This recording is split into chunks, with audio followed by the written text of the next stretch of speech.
the connection here is that we know that the food environment is driving a lot of what's going on with obesity and cardiometabolic disease. So I just got back from or I was in Atlanta yesterday at the Obesity Society meeting. And my key card, I was showing Laura, the whole thing was about GLP-1s, right? About 86% of people who try these drugs are off within 2 years because the side effects and the expense and everything, they can't tolerate it. It's just not going to be a solution. I mean, maybe it'll help some people along the way, but we need to clean up the food environment. And you guys are studying how people are experiencing life in the food environment that we have. But I just want to make that connection for everyone so that we're in an interdisciplinary environment. And so we need to be able to talk to each other in these ways. So I want to start by saying that when you start to step back and look at the connections, I'm trying to lead the charge among others around the world in building a field within public health called commercial determinants of health. These are the biggest threats to humanity for the 21st century. Fossil fuels, tobacco, alcohol, and ultra-processed foods. And so that's really the perspective that I'm coming at this from. And when you start to think about food from the perspective of tobacco companies, don't know what that was about. That probably helped. Yeah. It gives you, it's a new way to think about food. And increasingly, I'm thinking it's the right way to think about food. So this is not, oh, there we go. So a lot of people these days are asking, are ultra-processed foods the new tobacco? And I'm going to argue no, but they are very much a legacy of the tobacco industry. And that we need to, the way to understand UPF is framed within the context of the historical legacy of the tobacco industry.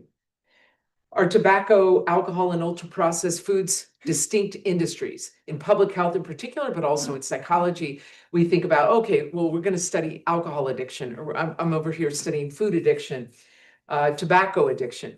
But I'm going to argue that actually, no, these we shouldn't anymore think about alcohol, food, and tobacco as separate industries, separate addictions. We should be thinking about them as different product lines within one big industry, the consumer packaged goods industry. And the reason I say that is because that's how the industry executives think about it. And they're the ones making all these products, so we should think about it in relation to their frame. And then what I'm also going to argue is that when these companies and firms get together, whether it's alcohol, tobacco, food, cannabis, many other health-harming products, when they get together, their product lines become more harmful because they can help each other figure out how to make products more addictive and therefore harm health. I'm going to talk a lot about this from the standpoint of industry documents. So in the 80s and 90s, leading up to the 1998 Master Settlement Agreement, the tobacco industry was under fire for killing people by private lawyers initially, and then by the 80s and 90s, the attorneys generals from around the country came together. 47 of them came together and did class action litigation against the tobacco industry. And a lot of this came down to that the tobacco industry understood that nicotine was addictive and was using nicotine to make people buy its products. My colleague Stan Glantz was on the receiving end in the early 80s of a whistleblower who left a box of documents literally in his mailbox. He was someone who worked inside of one of the big tobacco companies, and the documents showed that they were conducting nicotine research. Stan published in JAMA on these documents, which was what triggered a lot of this class action litigation. And then he went to the UCSF librarians and he said, I hear there's a thing called the internet. Could you get these out to the public? Because nobody's going to believe me. People need to be able to see the documents for themselves. And so the library put them on the internet. And then as the AGs came and sued the tobacco industry, all of the litigation documents were made public from this class action litigation and put into the archive. Then the Justice Department came along and sued the tobacco companies again for addiction under the racketeering statutes. And again, the documents wound up in the archive. So now we've got about 24 million documents from inside the tobacco industry. So these are executive correspondence, internal research that they do. They do something called defensive research. Are their products going to kill people? They don't want to get sued. And so all of that is in this archive. The problem for us is finding materials inside the archive because it's so big. Any one of these documents might be hundreds of pages long, right? And so a lot of it is, the analogy we like to use is you're in a huge warehouse and you got a flashlight and you're just trying to find your way around. Okay, and so this is the evidence that my team uses to study what's going on in the tobacco industry with respects to food, thinking of it as a 21st century vector of disease. How do we understand what this industry is up to and how it is causing harm to populations around the world? Here's this is not behaving. There's a Did that work? Okay. All right. Okay. For some reason. All right. So I'm going to start by you guys are probably way ahead of the average person on ultra processed foods, but I'm just going to start with just a quick overview of a few things we know about ultra processed foods. And is anyone wondering what the definition is? Basically processing techniques, chemical additives. That's the difference between, a scrambled egg like what Rich and I had for breakfast this morning, and ultra processed food would have chemical cosmetic additives and be heavily processed.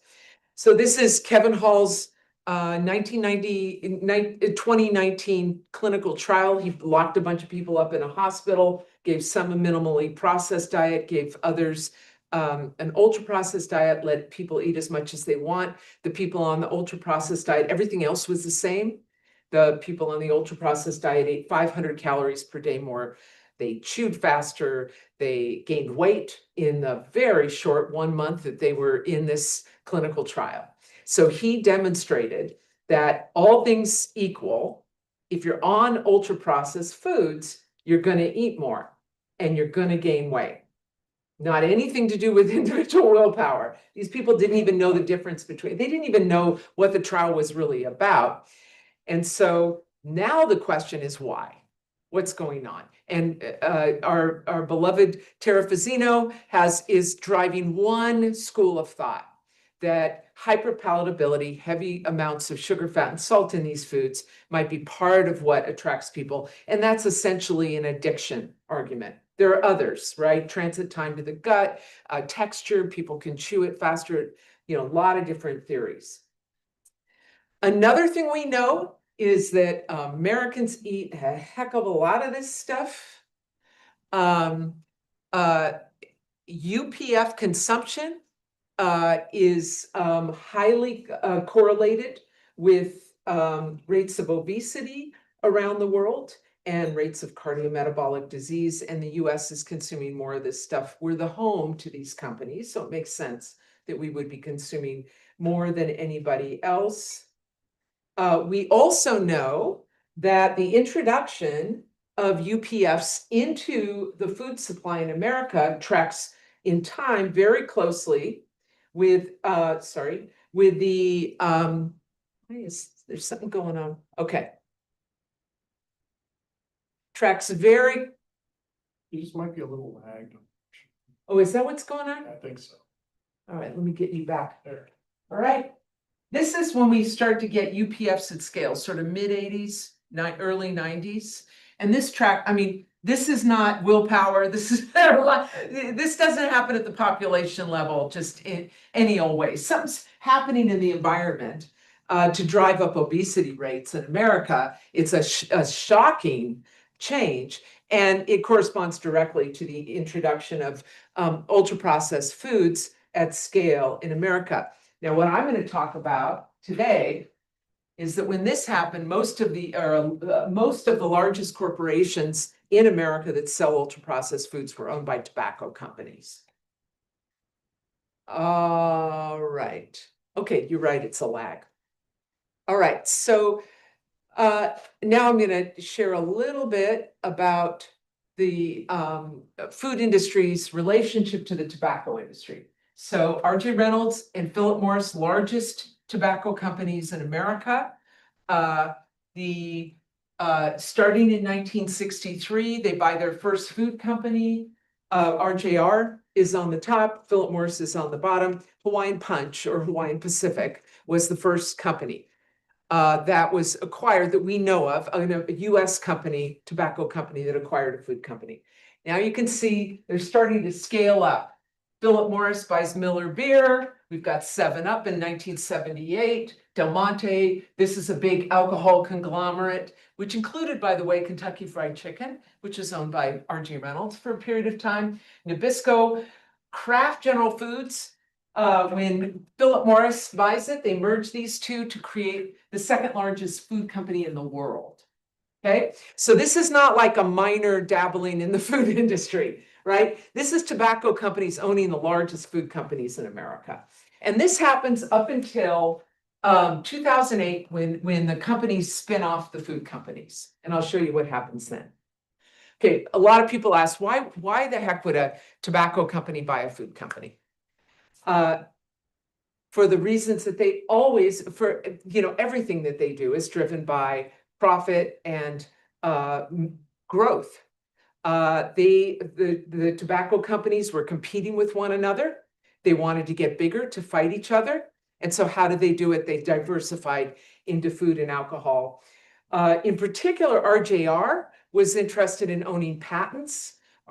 These were patents on chemical additives. The same chemical additives that you have in your cigarettes and e-cigarettes are also in food. And in fact, for the companies, food requires more chemical additives than tobacco products. Food is about 3 times more chemical additives, different types of, and this is artificial sweeteners, this is colors, flavors, all of the things that states now are trying to regulate. And so they wanted to own patents on these chemicals. For example, RJR, when they bought Hawaiian Pacific, the reason they did was because Hawaiian Pacific had a patent on a particular oligosaccharide that they thought they might be able to use in cigarettes. So it was business decisions that drove these mergers.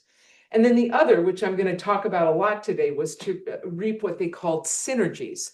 So in business, a synergy is where you can take things we know over here in the company and can do, capacities, supply chains, technologies, and use them over here.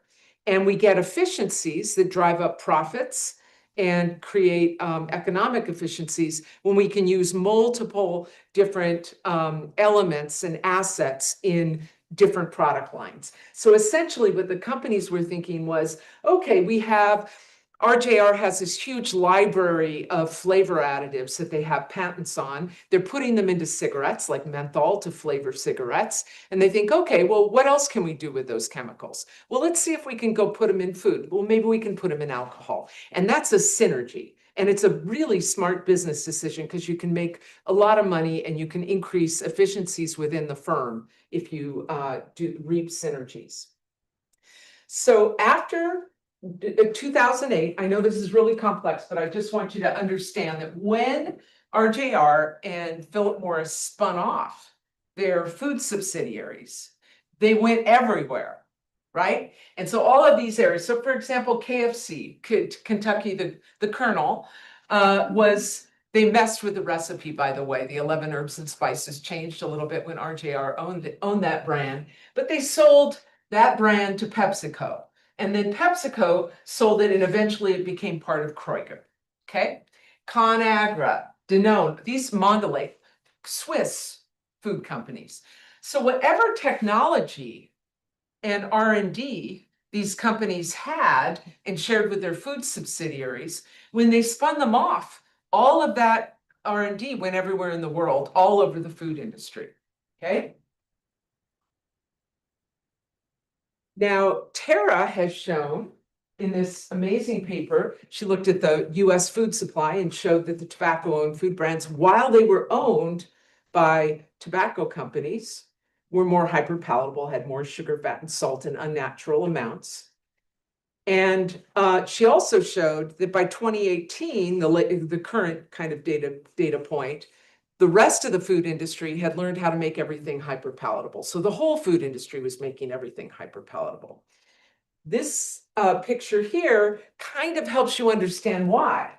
If I figure out ways to engineer food to make it more hyperpalatable, and then I sell my stuff to, it winds up in Mondelez and Kroger and ConAgra, right? The whole food industry is now getting that technology and being able to use it to make their products more attractive to consumers.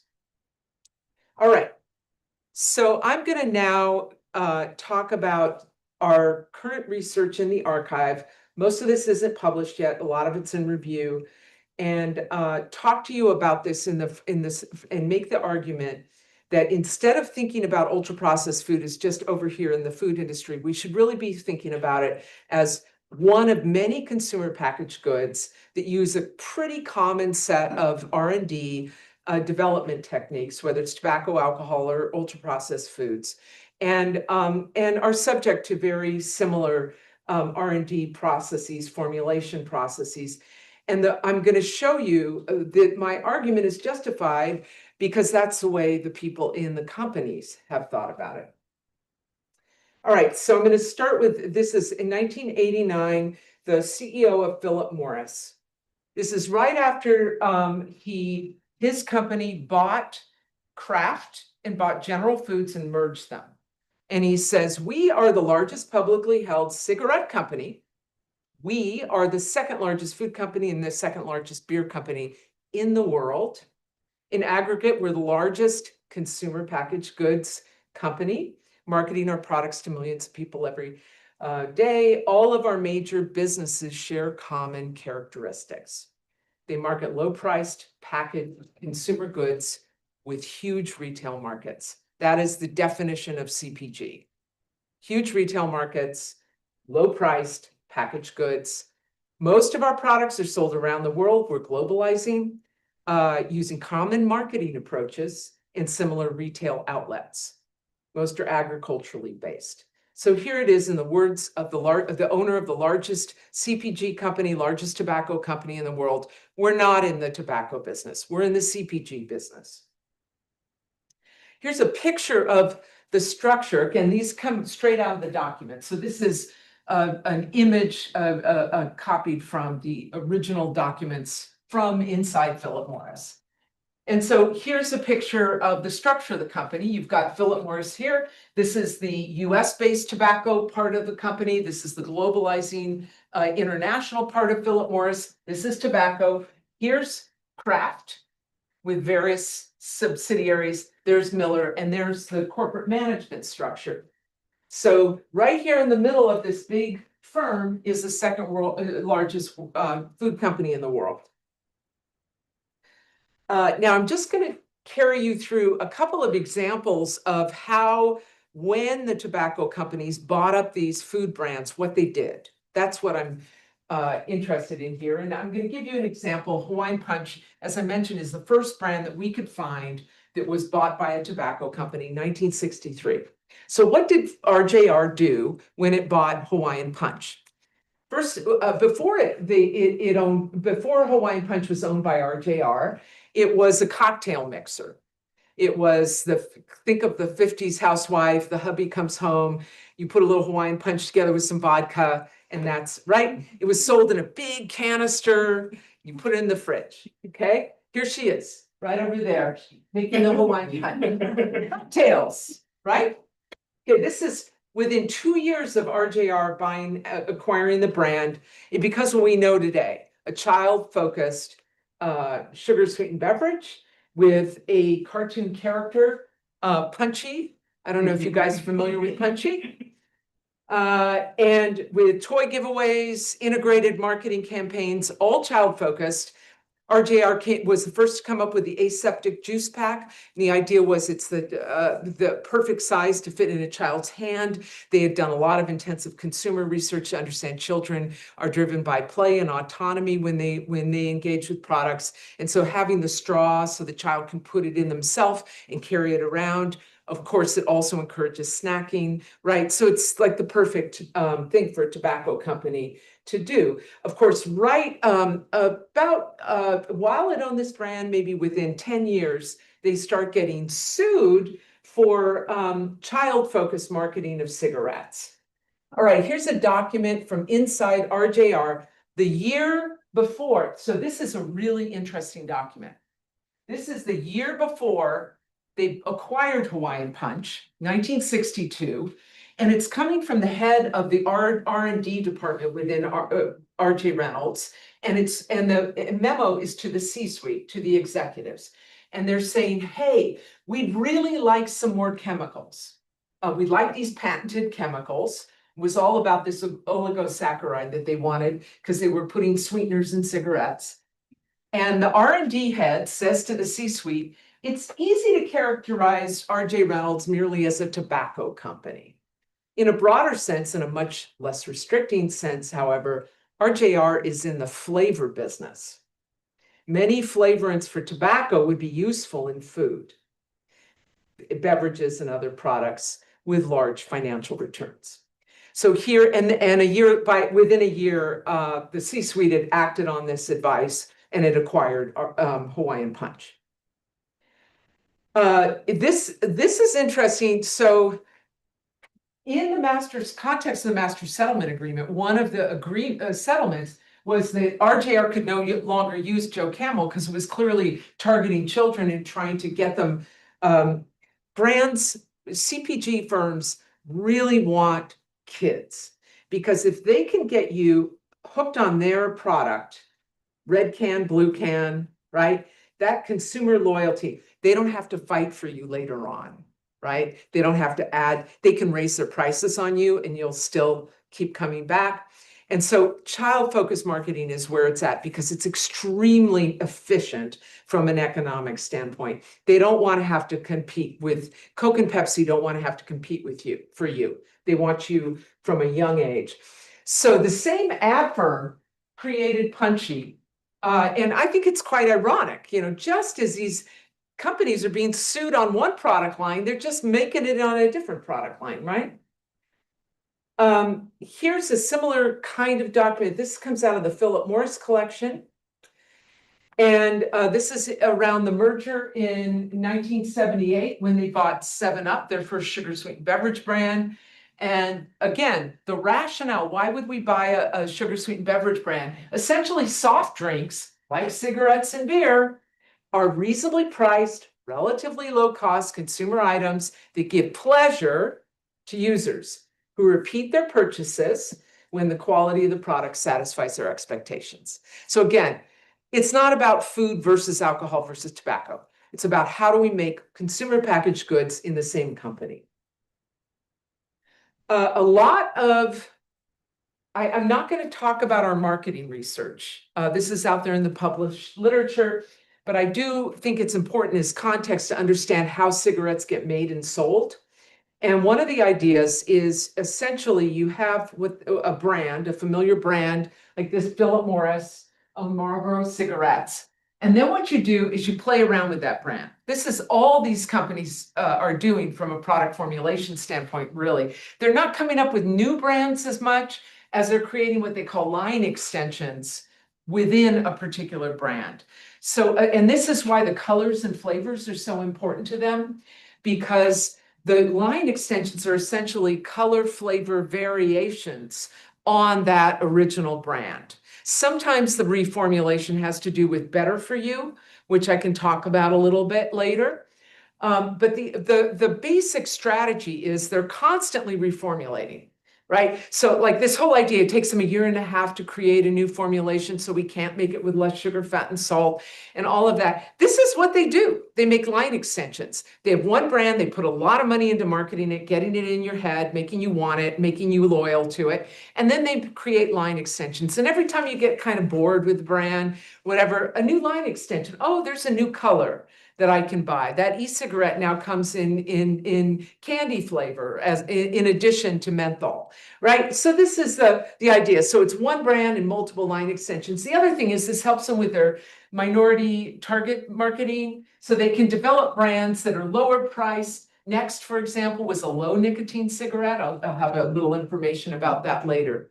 But so this is the tobacco strategy. And as you can imagine, they just did it with all their food brands as well. So before the Kool-Aid was owned by Philip Morris, they had 5 brands, five line extensions. We could not find the total number of line extensions for Kool-Aid. I mean, we're literally talking about little focus group studies to show little white boys between 8 and 10 like the color blue. So we're going to make a cartoon character Kool-Aid brand line extension called Blue Dini, where the kid, kind of blurring the lines between toys and food, puts the white powder into the water, it turns blue. You're a magician. Maybe it's a toy, maybe it's food, just for that little narrow demographic. So this is how line extensions work. And in addition, there was quite a bit, again, I'm not going to get too deep into this because I want to tell you about formulation and R&D. But this is, again, a good example of how Philip Morris would take its target marketing strategy to target market to minority populations and essentially just apply it to food using the same, again, a synergy, right? We already spent a lot of money with marketing on developing integrated marketing strategies that we know sell cigarettes to Black people. So let's just do it with Kool-Aid, right? This is the basic idea of a synergy. And this is a good example. So originally, Philip Morris had developed a campaign called the Marlboro Country Store, which was an integrated marketing campaign. And so the same ad firm just took that marketing campaign and applied it to Kool-Aid. And we wound up with a different one focused on children called the Wacky Wild Warehouse, where you could, instead of other products, you could get toys. It's our version of the Marlboro Country Store. Okay. So now I want to get into a little bit, I'm not going to show you guys that one yet, of inside the companies, and this is the new research. So we started to ask the question, okay, if it does turn out that a lot of this stuff is more hyperpalatable, what's going on in the product formulation part of these companies? And as you can imagine, so for example, Philip Morris in the 80s, they had about 3,000 scientists and engineers in their R&D department all over the world. Imagine what we could do here at this university if you had 3,000 scientists working on a problem. And if that problem is how to make food more consumer friendly, right? So we're talking about very large scale scientific engineering R&D departments, millions of documents. And this, we're by far from done, but this is the beginning of what we've learned. So I want to take you, it's very complex how the product formulation process unfolds. So I want to just do it all through the lens of one tobacco-owned food brand, because it makes it simpler to kind of follow it through history. And I chose Lunchables for this because it was launched by Philip Morris, right? The brand was actually in pre-market development when Philip Morris bought General Foods. At the time, they were Oscar Mayer, which was a subdivision of what eventually became Kraft General Foods, was struggling because people didn't want to eat processed meats. There were nitrates and other things in it that people were worried about from a health standpoint. And so originally Lunchables was, how do we sell more processed meat? That was sort of the whole motivation behind development. So a problem that those 3,000 scientists at Philip Morris are pretty good at solving. Okay, by 1988, which is right around the merger of Kraft General Foods, second largest food company in the world, they do the national product launch of Lunchables. So this is owned by Philip Morris. And Philip Morris then went on to develop the brand for about almost a quarter of a century. In 2008, the brand got spun off along with other from Philip Morris, along with other brands within Kraft. And I want to just point out the reason I decided to do this research on Lunchables, there are many, many brands to choose from, was because the most current line extension of Lunchables is two line extensions formulated for the National School Lunch Program. And I think that's important because it really speaks to efforts to, on the one hand, create better for you products that have the stamp of approval by our USDA nutrition standards programs, but also the federal government is a really great place to get a subsidy. And Kraft thought of this, Kraft Heinz viewed the National School Lunch Program specifically that way. What actually happened is they launched it in the school lunch program in 2023, and lunch cafeteria school districts didn't really want to buy it because they were worried about the nutritional content. And then Consumer Reports did an assay study and found high levels of lead and sodium. And so they actually, in 2024, Kraft Heinz stopped trying to market in the school lunch program. But I'm going to tell you about the story of how Philip Morris developed Lunchables. And the other thing that's nice is, as a case study, Lunchables includes a lot of different ultra-processed foods in one Happy Meal. And so I think it's good because it also shows you the processed meat side, the sugar-sweetened beverage side, and so forth. All right, so in 1990, there was a big Philip Morris convening. It was called the Consumer-Driven Product Development. It was a product development symposium. So this is when Lunchables is 3 years old. It just got its national launch, and all of the company R&D guys, those 3,000 some odd scientists and engineers from tobacco, alcohol, and food come together to talk about research and development for new products. At that meeting, the CEO of Kraft General Foods, a guy named Jeff Bible, gave the keynote. I mean, we're trying to imagine hundreds and hundreds of R&D specialists from inside Philip Morris in this meeting. Now, Jeff Bible, he was an Australian guy, and he got his start in Philip Morris. He had been there for many years, and he was sort of known within the company as someone who had turned around Marlboro sales in Australia during the Vietnam War, when there was a lot of anti-American sentiment. And Jeff had a real knack for marketing and consumer product development.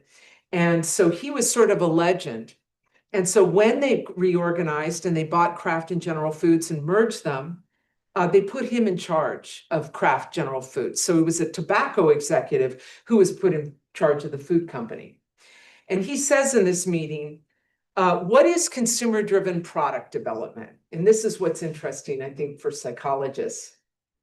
He said that, in a nutshell, the idea of consumer-driven product development is, instead of having a little engineering team over here creating a new product, creating a new line extension with colors, sugar, fat, and salt, whatever, we're going to bring the marketing people who would be at the end of the product development cycle into the engineering team.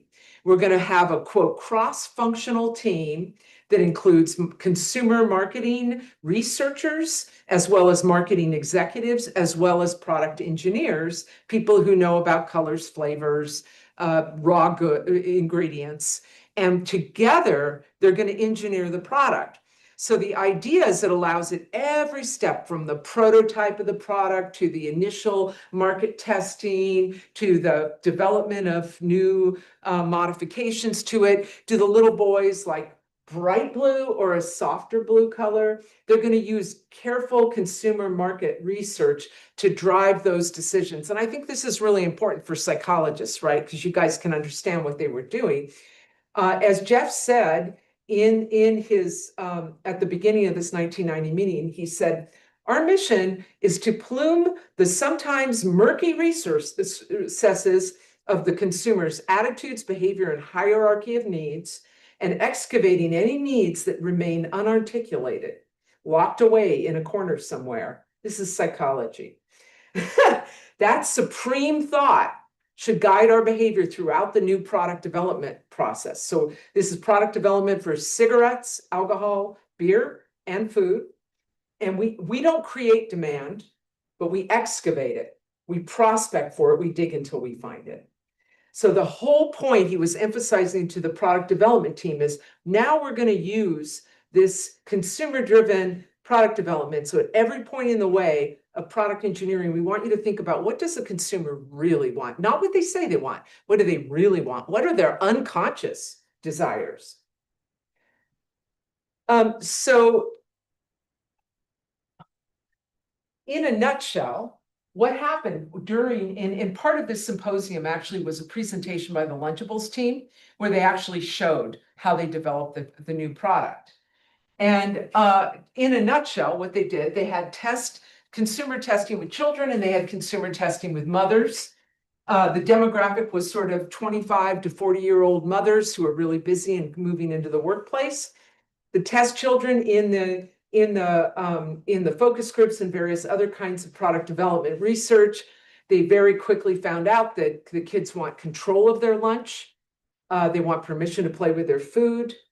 And they used what they call the food playground paradigm, which was where the prototype developers, the engineers and market folks would get together, and they would just literally have like food and plastic utensils and stuff, and they would play and develop different prototypes. They had about 17 at the beginning for Lunchables, and then they subjected it to various forms of consumer product testing to come up with the original Lunchables box.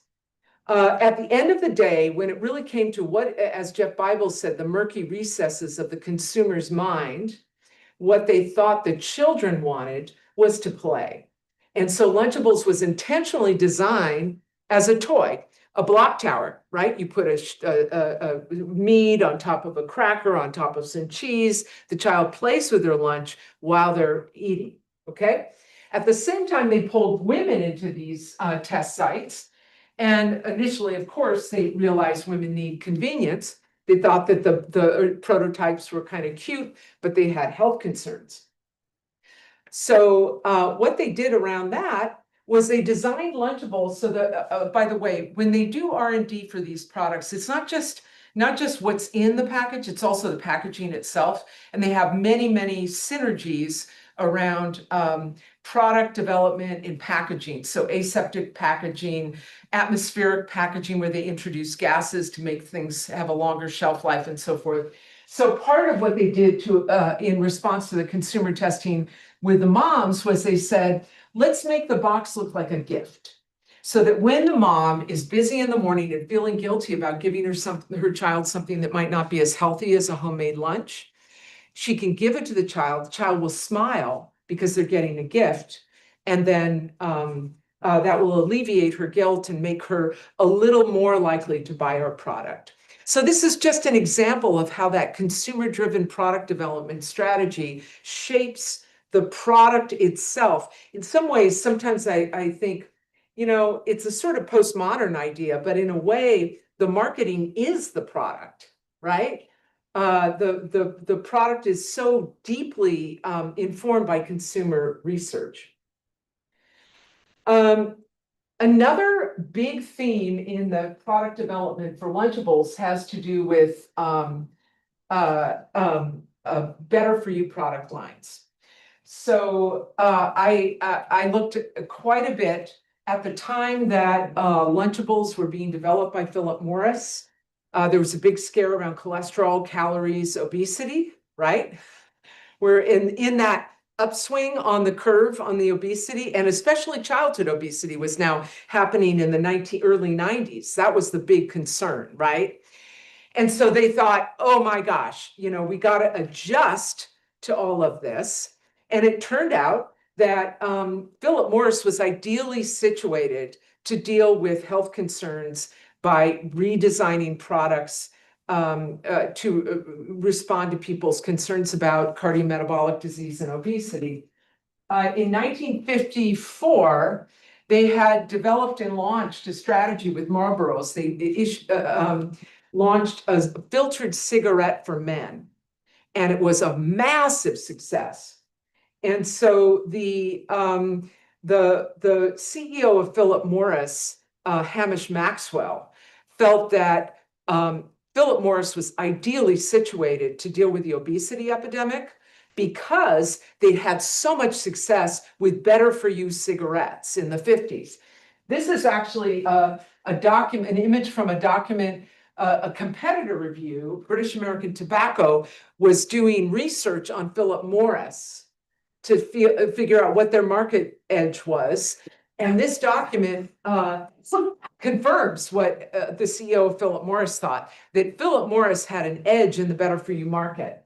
Getting the guilt out of the product is the subheading of this section where they talk about Philip Morris's successes that predominantly involve marketing products that deliver on a benefit of, quote, reduced guilt.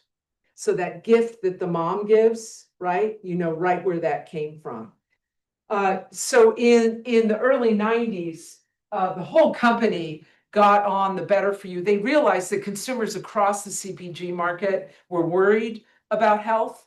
And so they took their product development teams, doubled down. We were getting Miller light beer, caffeine-free 7-Up, and low-fat foods in the different product divisions in the 90s out of Philip Morris. I'm just going to show you one example of many because the processing technologies used by these companies are pretty critical. But in the early 90s, when the company was doubling down on, we need better for you products because people are worrying about their health. We need it across tobacco, alcohol, and food. They were trying to figure out, okay, what processing technologies can we use and can we manipulate from one part of the company and apply to another to create synergies? And so Maxwell House, when they bought General Foods, Maxwell House coffee had this new technique called CO2 supercritical fluid extraction. And this basically allows you to take with high pressure and CO2, go into the food matrix and remove the caffeine from a coffee bean. So the first thing under this synergies product development strategy, they thought at the time in the early 90s, Philip Morris owned 90% of the world's capacity in CO2 supercritical fluid extraction.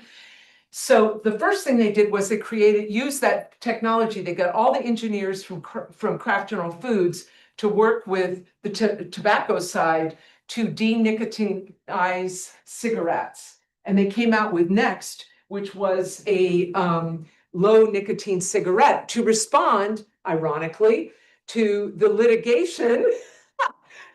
They're being sued because they're making cigarettes addictive, right? And so they think, okay, well, we can keep our smoking population by providing a less addictive cigarette. Now, Next didn't do very well, and neither did the low-fat food options that they also use supercritical fluid extraction to do. So in addition, under this Synergies initiative, they created low-fat cheese and meat so again, going into the food matrix and removing the fat to create fat-free and low-fat cheese and processed meat. So they're using the same processing technology for all three product lines. Now, what's interesting is, and this is what I'm questioning to you, this didn't do very well in the market, okay? And the reason was they couldn't make it taste good. When they took the nicotine out, it didn't taste as good to consumers. They had very similar problems with their fat-free using supercritical fluid extraction. And so what they did, which I think is really important, is they brought in experts in flavor technology. And originally, so this is olfactometers. So this is 1990, they pre-fMRIs, but certainly using an EEG-based technology. There was a team of nicotine researchers in Germany in a secret lab. The acronym was in BIFO. And the nicotine researchers were in Germany and not in America. They worked for Philip Morris because Philip Morris was getting sued.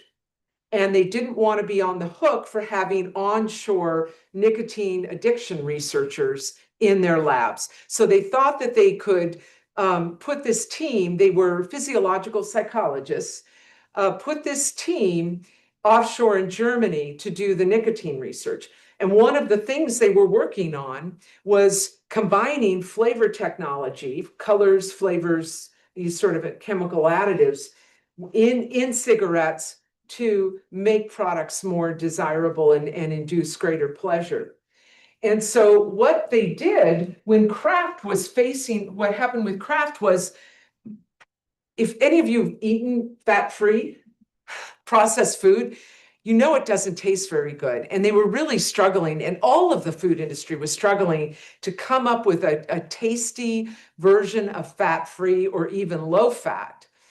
And so what they thought was we could bring these nicotine researchers, one of the lead one who was deposed during the Master Settlement Agreement, Dr. Frank Galata, they brought them over to America to team up with Kraft to try to use this very same flavor technology to make the better for you low-fat, no-fat foods taste better. So by 1995, it looks like they had satisfied themselves that they'd come up with a new version of fat-free that was a little more palatable to consumers. And that year they launched low-fat Lunchables using that technology. So I'm going to close out by just a few take-home points. When you think about ultra-processed foods, you got to think about the tobacco industry. It's not like they're the same industry. They're different product lines in the consumer packaged good industry, but that's the way to think about them. And I think the important thing from the standpoint of what we all are working on to prevent cardiometabolic disease driven by poor nutrition is that these companies owned the largest food companies during the period when UPF were introduced into the food supply at scale. To the companies marketing cigarettes, beer, bologna, all the same, right? It was different product lines, but that could use the same technologies, whether it was chemical additives, supercritical fluid extraction, many, many other processing and chemical additives that I could talk about. But trust me when I say that they were looking at these business synergies, ways to use multiple processing and cosmetic additives to sell product across these different lines. And as Tara, I think, has shown, when the tobacco companies get together with the food companies, the products wind up being more harmful. They're disproportionately hyperpalatable. As you could see from examples like Hawaiian Punch, they take something that was targeting adults, they target children with it. And so I think that from the big standpoint of public health, where I function, the important thing to think about is, if we're not regulating how these companies come together, then we are creating a situation where they're in a position to cause greater harm to the population. And I'll leave it with that.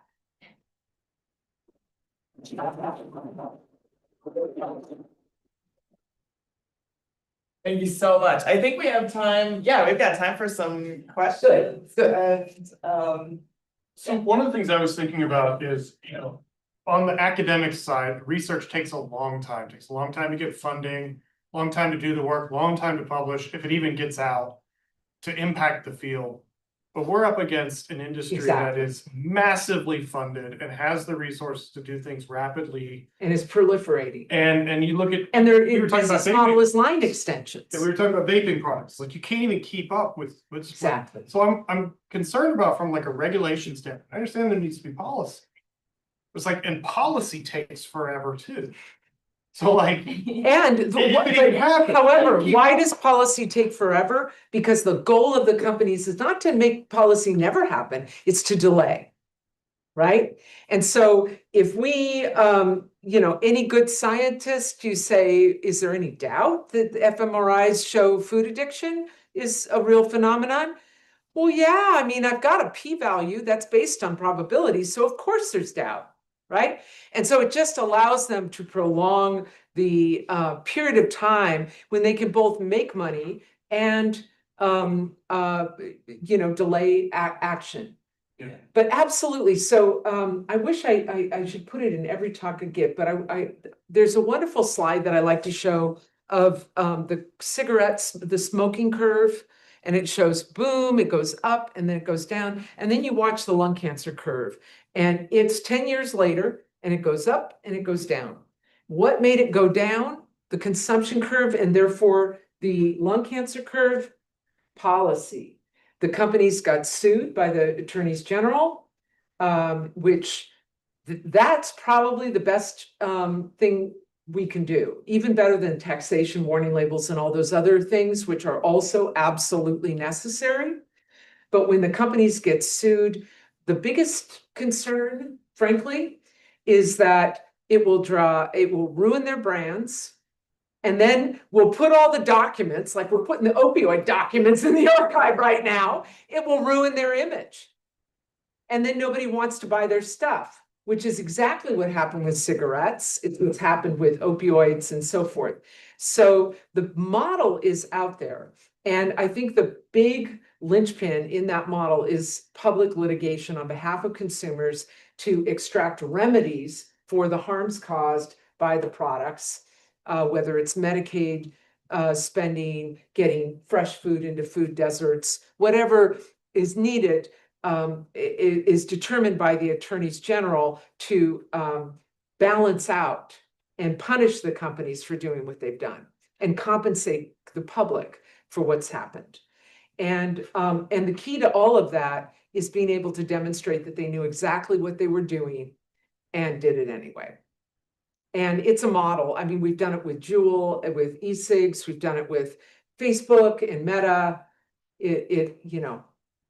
And the irony, I think, of this whole story is that the whole time that these companies were being sued for cigarettes, they were just off in a different market doing the same thing. I'm going to preface this with, I don't know enough about the topic to have an opinion, but I do have a question. So if we assume this is similar enough to substances of abuse, I would expect we'd have the same concerns with restrictions that we saw with drugs of abuse, where not that it's good or bad, but it does create problems of its own. Yep. And so two examples I can think of was, I'm from Chicago. I remember the sugar tax. I think it was 2018 when they put this tax on and everyone just went to Indiana and it was repealed 2 years later. The second one is with these high prescription drug costs right now. You have people going south of the US border to get cheaper products that might also have harm. So my question is, do we have those same concerns? And if so, what is really the policy solution to this? Really good question. We know a lot about how to do it better. We prohibited alcohol. We got a syndicated crime out of it, right? So we've learned public health shouldn't be done with a sledgehammer. The other problem is tinkering around the edges. So I've been part of getting soda taxes at the municipal level in the Bay Area. And yes, we can show childhood obesity rates are affected by having a soda tax. On the other hand, the companies turn around and reformulate and put non-nutritive sweeteners in the soda. So there's a lot of, this is kind of the bread and butter of public health, is how to regulate these commercial determinants in a way that really works. And we have models that do work better than models that don't. And a big factor is unintended consequences, as you're pointing out. My personal view is that the tobacco model for cigarettes has been probably the most effective. It's both happening at state and municipal levels. Even private employers have smoke-free workplace limitations. And then it's sort of multi-layered. And the thing about public health, it's a little different from clinical interventions where you have a big effect size. It costs a lot to do the intervention, but you get a big effect size. People recover and never have a problem again, right? With public health, it's a small effect size, but boy, does it impact a lot of people, and it can be very cheap, right? It can even be positive for budgets. So taxation is a good example. Bay Area soda taxes are used to fund community-based organizations that serve low-income communities, right? So we know a lot about how to do it, and most of the best models come out of tobacco. It's an easier problem to solve because it's one product line that has a demonstrable outcome and a very unique health signature. Lung cancer, I mean, it also causes heart disease and many other things, but you can really track the success of a tobacco policy by just looking at lung cancer rates in men.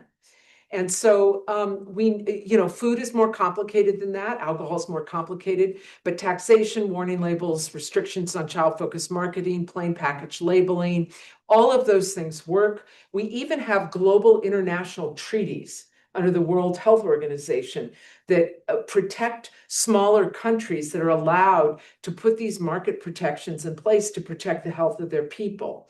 And so most people in public health think, okay, let's just take that tobacco model, and given the fact that it's all CPGs to these companies, whether it's, beer, bologna, or, cigarettes, just go ahead and broaden those protections that we have for tobacco to include these other health harming products that are the markets that these companies were driven into. I think we're at time, and so please join me in thanking Dr. Schmidt for this awesome. I'm sure she's also, willing to chat privately a bit. I think next up is the trainee lunch. Yep, Is that correct? Okay. So if you RSVP'd, you do have a lunch upstairs. If you didn't RSVP and you would like to come and have more conversation, 3rd floor, 3061, our suite, 3061 or 91. Center. Sounds right, good enough. Right upstairs, there'll be an hour and 15-minute conversation for trainees. That was awesome. Oh, I'm sure. That was amazing. Yeah, no, that's like it. So the thing I know. Some of the largest cannabis Past the Yeah. same law of these massive canopies. So you think about all these cannabis companies and strains and all these things, but it's the same pyramid structure. Right at the top, there's these big massive